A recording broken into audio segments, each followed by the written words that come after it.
Pues llegamos y el vato se había amenazado solo una vez. Y el vato se desapareció, pero él dejó su familia. Dejó su familia y dijo que ya, así. Y nosotros llegamos y preguntamos por el vato muchas veces. No quiso la señora decir. Y fue cuando el patrón dijo, no, pues, la familia para que más le duela. Y sí, la familia fue la que la llevó ahí. Bienvenidos a Cine Aparte y gracias por darle otra vez clic al enlace. Cada año envío a la revista británica Sight and Sound mis 5 títulos favoritos del año que concluyó. Es una elección difícil considerando la gran cantidad de producciones de todo el mundo que hay que contemplar.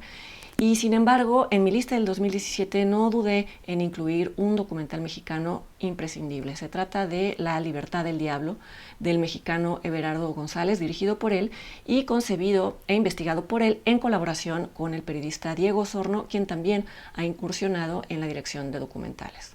Podría hablar directamente de La Libertad del Diablo, pero me parece importante mencionar brevemente la obra previa de Everardo González, no solo porque sus documentales, el conjunto de sus documentales, por su rigor, por su consistencia, por su audacia, lo convierten en el mejor documentalista mexicano de su generación, sino porque a lo largo de todos ellos se asoma una tesis que alcanza su expresión más clara y más punzante en La Libertad del Diablo.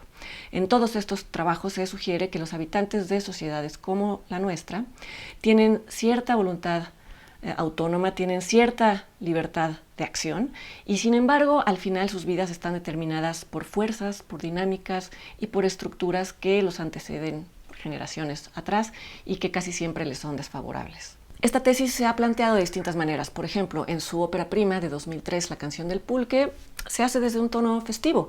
Este documental describe la vida de los clientes asiduos de una pulquería. También la ha expuesto desde la picaresca en su documental de 2008, Los ladrones viejos, que hablaba de un México en el que los ladrones respetaban un código de honor. Entre menos daño se causara, mejor se consideraba al ladrón. Esta tesis también se ha expuesto de una manera más sutil en el documental Cuates de Australia de 2011, que podría considerarse incluso un western con tintes poéticos, que describía la vida de los habitantes de un ejido que cada año moría y resucitaba de acuerdo con los ciclos de sequía y de lluvia. Ese mismo año, el 2011, vio aparecer El cielo abierto, en donde también se asoma una tesis determinista y que describe la vida y la muerte de un obispo que fue asesinado en la guerra civil de El Salvador, tan solo por sugerir que la iglesia debía de estar de lado y cuidando los intereses de las clases más pobres. Y por supuesto es una tesis que está presente en el documental del El Paso de 2015, que describe la experiencia de 2 periodistas que, perseguidos por la delincuencia organizada, tuvieron que pedir asilo político en Estados Unidos porque su país no los podía proteger. Todos estos documentales, con excepción de La canción del pulque, todos pueden verse en filminlatino.mx. Si los ven, verán que todos están poblados por personajes, por individuos atrapados en redes invisibles que les impiden moverse hacia un mejor lugar. Y decía que esta tesis alcanza su punto más escalofriante y más crudo en La Libertad del Diablo. Se trata de un documental breve, de poco más de una hora, que reúne entrevistas con víctimas de crímenes violentos, pero también con ejecutores de crímenes violentos.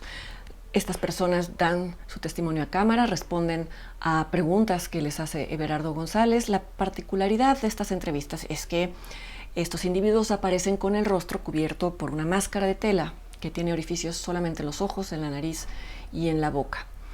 En una primera instancia, la función inmediata, digamos, de estas máscaras es proteger la identidad de los entrevistados y evitarles represalias. Es la razón por la que no se da su nombre, por las que no se dicen dónde se llevan a cabo las entrevistas, ni se dan particularidades, ni se ubica el lugar en donde ocurrieron los relatos espeluznantes que comparten. Espeluznantes es decir poco. Ustedes verán a hijos que vieron cómo, no se sabe si el crimen organizado o las autoridades levantaron a su familia frente a sus ojos. Verán a una madre que perdió a sus hijos y los encontró después enterrados en el desierto.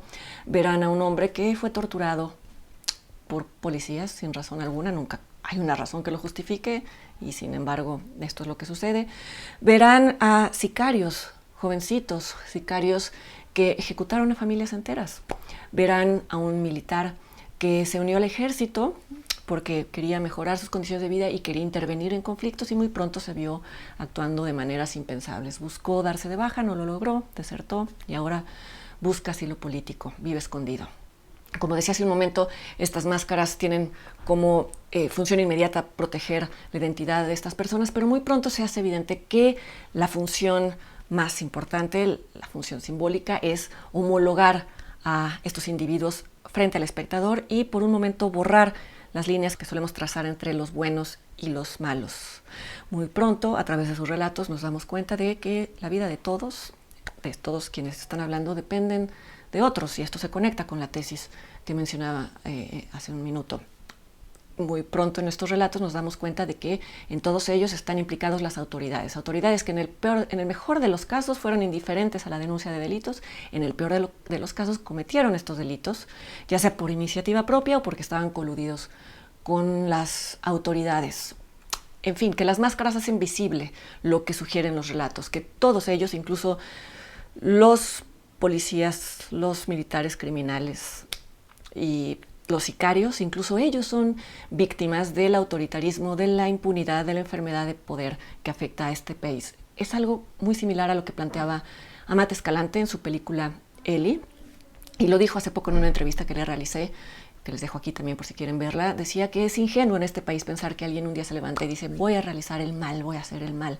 Siempre hay una cadena de factores que anteceden a la violencia, y los invito en este sentido a escuchar cuántas veces en La Libertad del Diablo, en los relatos de los militares o de los policías o incluso de los sicarios, a contar cuántas veces escuchan la frase o la noción de que fueron obligados a cometer determinado acto, de lo contrario perdían la vida, de que estaban cumpliendo órdenes, y habrá quien diga no debieron involucrarse en primer lugar. Los invito también a escuchar las razones por las que se unieron, hablando de la concatenación de hechos y de las redes invisibles.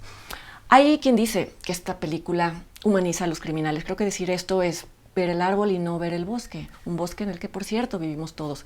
Por ejemplo, ante la reciente aprobación de la Ley de Seguridad Interior, creo que un relato como el que lleva a cabo el militar es preocupante, por decirlo menos, y que se debe de tomar en cuenta. Quienes vemos cine mexicano muchas veces nos preguntamos por qué no ha florecido del todo el género del terror. Una de las respuestas es que no hay ficción que supere la realidad, y entonces los documentales han ocupado ese lugar. Es verdad que una ficción ofrece catarsis, un documental confronta al espectador con su realidad, pero un buen documentalista adquiere un punto de vista y entonces hace que las imágenes sean distintas a las imágenes de un noticiero o de la nota roja o de un video de YouTube. Propone un significado más allá y propone preguntas que quedan al aire.